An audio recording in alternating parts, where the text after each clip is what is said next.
여러분도 많이 들어보셨을 서양 격언에 이런 말이 있습니다. 돈을 잃은 것은 조금 잃은 것이요, 명예를 잃은 것은 절반을 잃은 것이요, 건강을 잃으면 모든 것을 잃은 것이다. 건강이 없으면 다 소용이 없다라는 말이죠. 그렇다고 돈이나 명예를 잃는 게 괜찮다는 말은 아닙니다. 돈도 명예도 건강도, 아니 아끼는 작은 볼펜 하나라도 잃어버리는 것은 다 싫은 것입니다. 우리는 그 어느 것 하나 잃고 싶지 않습니다. 그렇지만 앞서 소개한 명언처럼 만일 자신에게 절대 잃고 싶지 않은 것 하나를 뽑으라고 한다면 그건 무엇일까요? 나라는 사람을 지켜주는 그 최후의 버팀목이 무엇이냐라는 겁니다. 가족을 떠올리는 사람도 있겠고, 소중한 친구나 자신이 쌓아온 경력과 지위를 생각하는 사람도 있을 것입니다. 가진 게 많을수록 고민은 클지도 모릅니다. 어떤 이에게는 돈일 수도 있습니다. 또 어떤 이에게는 자신의 명예, 자존심일 수도 있고요. 실제로 그들에게 기둥처럼 자신을 지켜주었던 것들을 잃고는 완전히 삶이 무너지는 이들을 우리는 봐왔습니다. 돈이 없어져서 삶의 의지를 놓아버리고 폐인처럼 되어버리거나, 가족들과 결별한 이후 가장 중요한 관계가 끊어지고 난 이후 평범한 삶을 살지 못하고 혼자 고립되어 살아가는 이들도 있습니다. 자신의 이름에 먹칠하는 일이 생길까봐 그것을 참지 못해 극단적인 선택을 하려는 사람들도 있습니다. 잃는 것은 다 싫은 일이기에 잃지 않도록 붙들어주고 넘어지지 않도록 도와주고, 혹시라도 잃은 것이 있다 하더라도 실망하지 않도록 격려하고 위로해 주는 것이 중요하지 않겠습니까? 용기를 북돋아 주며 다시 일어서도록 하는 거죠. 그게 사람 사는 맛이요, 따뜻한 세상을 만들어가는 인간의 정의라고 할 수 있습니다. 오늘 우리가 읽은 말씀 바로 앞부분, 우리가 읽진 않았지만 6절과 7절을 보면 참 비슷한 상황의 말씀 같이 느껴집니다. 각기 이웃을 도우며 그 형제에게 이르기를 너는 힘을 내라 하며, 목공은 금장색을 격려하며 망치로 고르게 하는 자는 매질꾼을 격려하며 이르되 땜질이 잘 된다 하니 그가 못을 단단히 박아 우상을 흔들리지 아니하게 하는도다. 이게 바로 세상이 고난을 대하는 방식 아닐까요? 잃지 않으려고 애를 쓰고 넘어지지 않도록 다시 단단하게 고정하고 서로를 격려하며 용기와 힘을 내는 것. 그래, 너 충분히 잘하고 있어. 괜찮아. 네가 최고야. 곧 좋은 날이 올 거야. 우리 다시 한번 해보자. 내가 도와줄게. 돈을 잃고 실패했지만 포기하지 않고 다시 돈을 벌 수 있는 기회들을 열심히 찾아 기사회생한 다음 자신의 성공 신화를 다른 사람들에게 나누는 거죠. 그때는 참 아찔했어. 자수성가한 이들 중에 실패한 경험이 없는 사람이 있을까요? 명예에 심대한 타격을 입었지만 그 정신적 충격을 잘 버텨내고 다시 일어서서 더 견고한 자기 자신에 대한 믿음과 용기를 다짐하는 거죠. 고난이 사람을 키워가는 것입니다. 이것이 바로 인본주의요, 세상의 방식이라고 할 수 있습니다.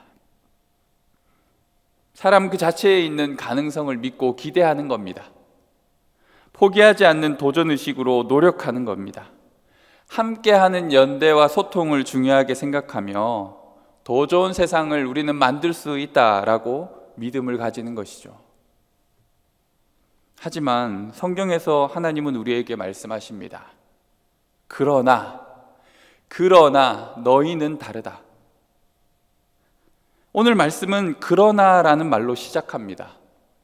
이것을 그러나라는 말이 무엇으로부터 단절을 시작하는 것인지를 살펴보아야 하는데요.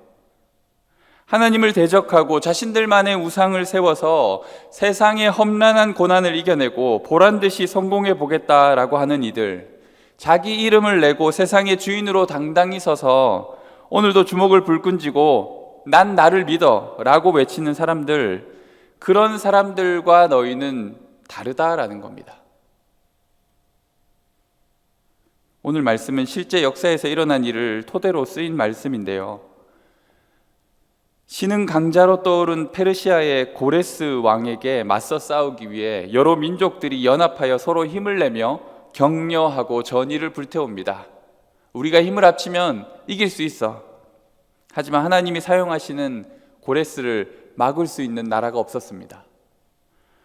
그 큰 성 바벨론을 함락시키는 모두가 예상치 못했던 일을 하나님이 고레스를 통해서 하십니다.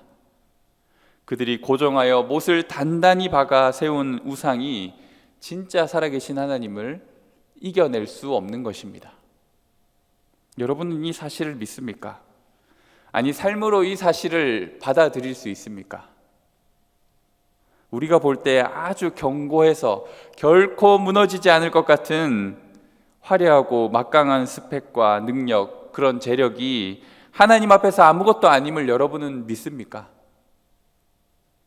세상적인 성공과 부요, 화려한 외향 앞에 믿음이니 신앙이니 이런 얘기는 쑥 들어가 버리는 게 우리들의 모습은 아닙니까? 이건 내가 이길 수 없지, 바로 꼬리를 내리는 우리들의 모습이 있지 않습니까? 그러나 라는 강력한 문단의 구분이 저와 여러분의 삶에도 필요합니다. 우리는 그러나 그들과 다르다. 세상과 그리스도인은 다르다라는 것을 기억합니다. 하나님의 뜻과 상관없이 자신의 자아 실현과 뜻을 높이 세우고 견고한 자기만의 성을 쌓고는 결코 우리는 무너지지 않으리라 다짐하며 함께 손을 붙잡고 격려하며 힘을 내는 이들, 자신의 삶을 지탱해주는 우상을 붙들고 그래, 잘 되고 있어, 난 괜찮아 라고 외치고 있는 사람들과 함께 서 있을 것인가? 아니면 땅끝, 아무도 없는 홀로 서 있는 그 강야와 같은 그곳, 땅 모퉁이에서 자랑할 것 하나도 없는 처량한 처지에 놓여 있더라도 내가 하나님의 종이라는 사실에 당당하게 어깨를 펼 수 있는 사람인가? 나는 과연 어디에 서 있는 사람인가? 주님은 우리에게 묻고 있습니다. 그러나라는 구분된 두 개의 공간에서 여러분은 어디에서 살고 계십니까? 실제로 이스라엘은 무엇을 잃었을까요? 무엇을 잃은 것이 이스라엘에게 가장 아팠을까? 그런데 이런 걸 물을 형편조차 안 되는 상황이었습니다. 왜냐? 그들은 다 잃어버렸으니까요. 남은 게 없었습니다. 완전한 폐허 그 자체, 0점이 아니라 마이너스 상태였습니다. 무너진 예루살렘 성벽과 그 화려한 성전의 터가 들짐승이 다니는 오래된 폐허가 되어버렸습니다. 이스라엘 백성은 믿음의 고갈이 왔고 절망과 패배감의 일상을 보냈습니다. 그렇게 그들은 항상 하나님을 원망하였고 불평이 가득했습니다. 하나님이 우리를 버렸어. 하나님의 신이 바벨론의 신에 졌어. 열국들의 싸움에 이리저리 끌려다니다가 그 군홧발에 찍 하고 밟혀버릴 벌레처럼 자신들을 여겼습니다. 하나님이 그들을 비하하기 위해서, 그들을 기분 나쁘게 하기 위해서 버러지 같은 너 야곱아라고 한 것이 아닙니다. 이스라엘 백성이 모였다 하면 한숨을 쉬며 이야기 나누었던 것이 바로 그 표현이었기 때문입니다. 우리는 완전 죽은 사람 같아. 이게 벌레지 뭐야. 바싹 마른 뼈 아니야? 건드리면 연기가 되어 사라질걸? 그들 스스로가 자신들을 그렇게 불렀습니다. 우리가 아무리 땅끝 한 발만 내디디면 낭떠러지에 떨어질 것 같은 순간에 있다 하더라도 적어도 우리는 나라를 잃는 경험을 하진 않았잖아요. 이스라엘은 아주 오랜 시간 나라 없는 떠돌이 생을 보냅니다. 말이 좋아 디아스포라지 난민 아닙니까? 나라 이름 불황민들이었습니다. 현재 우리가 바라보는 아프가니스탄이나 미얀마, 우간다의 수많은 난민과 망명객들의 운명이 바로 오늘 말씀에 나오는 이스라엘의 입장이었다라는 것입니다. 그런 이스라엘에게 하나님께서 말씀하십니다. 두려워하지 말라. 내가 너와 함께함이라. 임마누엘의 약속이죠. 지난 시간 우리가 보았던 돌베개를 베고 자던 처량한 야곱에게 주셨던 그 임마누엘의 약속입니다. 이제 그 말씀을 야곱이라는 개인이 아닌 이스라엘이라는 나라, 그 백성들에게 주고 있는 것입니다. 놀라지 말라. 나는 내 하나님이 됨이라. 내가 너를 굳세게 하리라. 참으로 나의 의로운 오른손으로 너를 붙들리라. 우리가 잘 아는 말씀입니다. 또 여러분이 또 제가 참 좋아하는 말씀이지 않습니까? 이 말씀으로 만들어진 찬양도 있습니다. 나의 안에 거하라. 나는 내 하나님이니 모든 환난 가운데 너를 지키는 자라.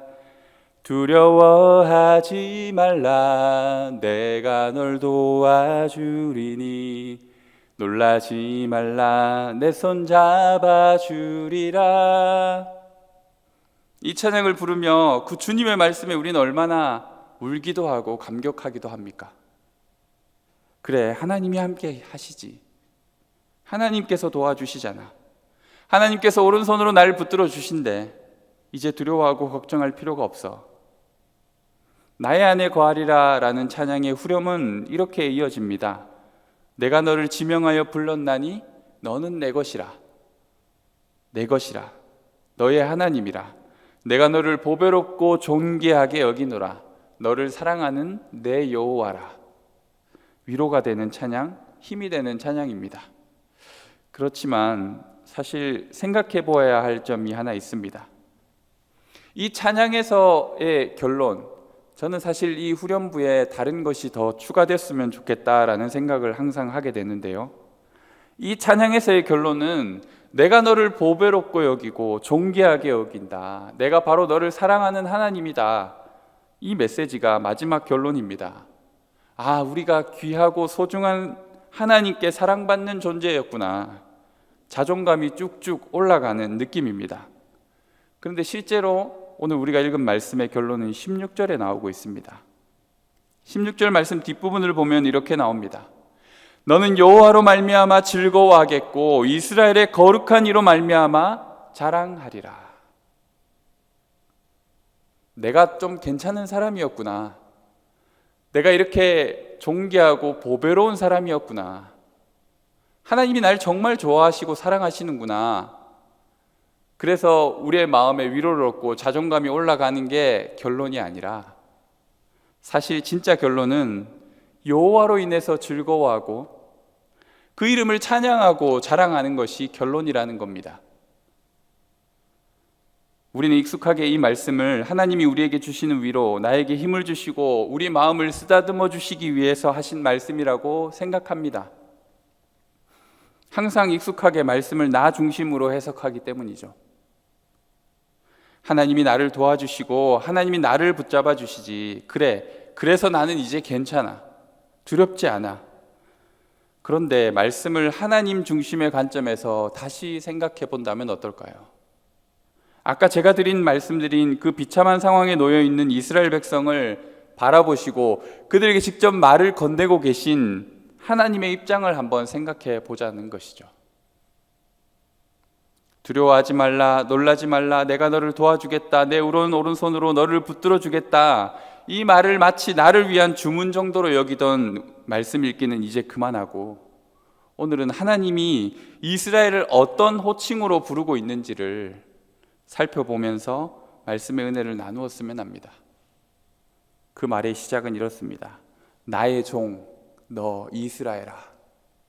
나의 종, 너 이스라엘아. 하나님께서 우리를 위해 일하시는 종이 아니라 우리가 하나님의 종입니다. 이스라엘은 하나님의 종입니다. 제가 이렇게 말하니까 아까 받았던 위로가 확 줄어들죠. 네, 하나님이 주님이시죠. 네, 맞습니다. 알고 있습니다. 그런데 하나님의 입장에서 이 말을 이스라엘에게 꺼내고 있는 그 기분을 한번 상상해 보았습니다. 나의 종, 너 이스라엘아. 이스라엘이 정말 하나님의 종다웠을까요? 이스라엘이 지금 어떤 이런 형편에 놓이게 된 게 무엇 때문입니까? 그 스스로 자초한 일 아닙니까? 하나님이 심술을 부리거나 하나님의 능력이 부족해서 바벨론의 포로로 끌려간 게 아니지 않습니까? 자신들이 하나님을 떠나 악으로 치우쳤기 때문이죠. 하나님은 다른 본문에서 이 종에 대한 마음에 솔직한 속내를 드러내시는 장면이 나오는데요, 이사야에서 가까운 본문 중에 이런 말이 나옵니다. 맹인이 누구냐? 내 종이 아니냐? 누가 내가 보내는 내 사자같이 못 듣는 자겠느냐? 누가 내게 충성된 자같이 맹인이겠느냐? 누가 여호와의 종같이 맹인이겠느냐? 누가 나만큼 이렇게 말 안 듣는 종을 부리는 이가 도대체 어디 있겠냐라는 말입니다. 하나님께서 우리를 나의 종이라고 부르실 때 어떤 기분이 들까 상상이 되십니까? 주인인데 종한테 덕을 보는 게 하나도 없습니다. 아니, 그 정도가 아니라 어마어마하게 손해만 보고 계십니다.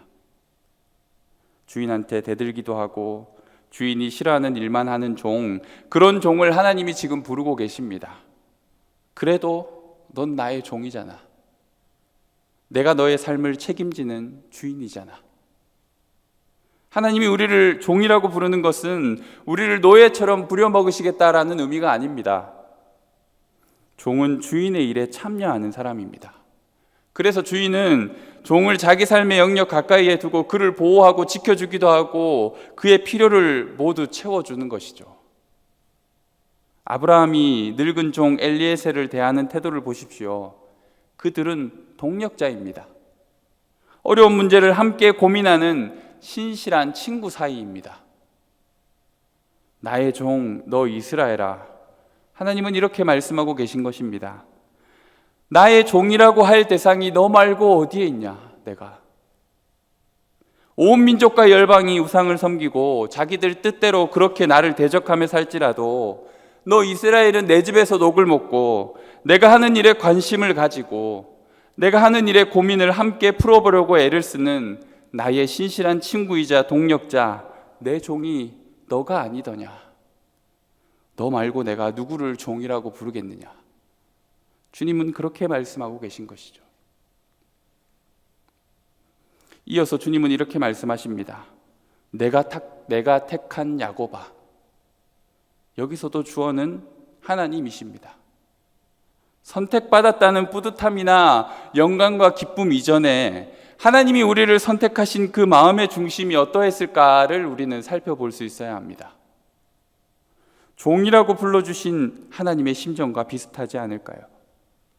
하나님의 선택에는 후회하심이 없다라고 성경에 기록되어 있는데, 그런데 우리 생각으로는 얼마나 후회할 만한 일들이 많았을까 여겨지지 않습니까? 내가 택한 야곱아, 너 내가 선택했어. 그러니까 제발 그 선택이 후회가 되지 않도록 해줘. 제발 부탁이야. 주님이 이런 감정을 느끼셨을까요? 제가 선교를 갔다 온 이후에 한 1년 정도 휴학을 하면서 학교 입학관리과에서 일한 적이 있습니다. 꽤 괜찮은 수입이 보장되어 있었고 내가 다니는 학교에 그냥 출근하면 되니까 친구들도 보고 제가 하고 있던 선교단체 활동도 할 수 있겠다 싶어서 신청을 했습니다. 그런데 아무래도 지원자가 많더라고요. 한마디로 꿀의 알바 느낌이 있었기 때문이죠. 정말 좋은 스펙을 가진 지원자들이 많이 지원을 했습니다.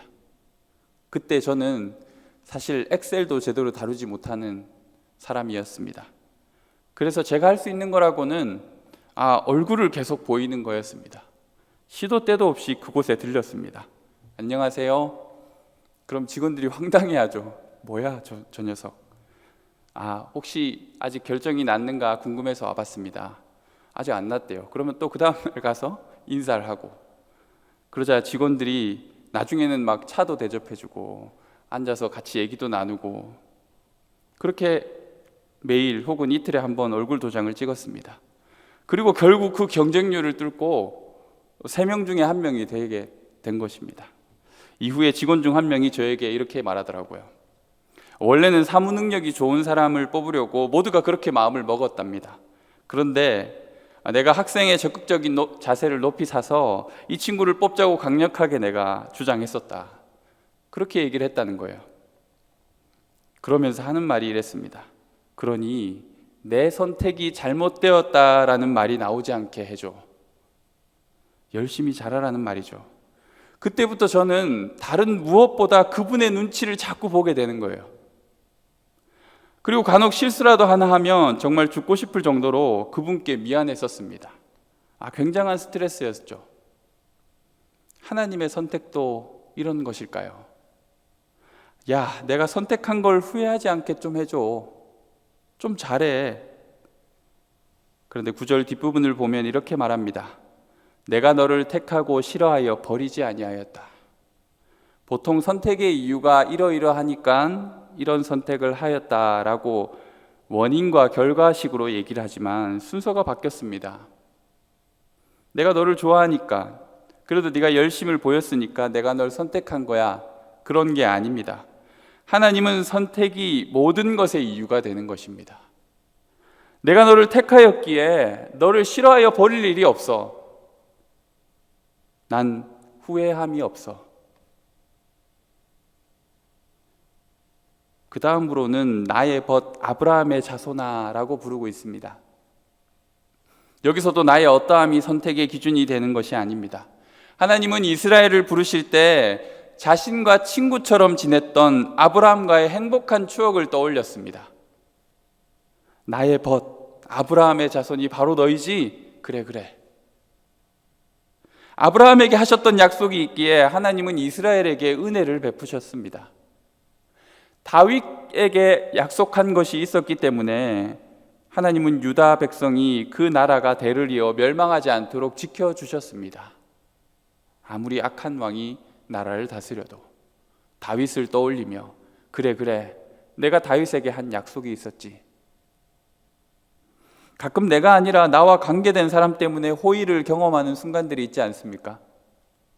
낙하산이 전형적인 그런 경우인데요. 여러분은 그렇게 동원할 수 있는 백이 혹시 없습니까? 저는 아버지 덕을 많이 보고 자랐습니다.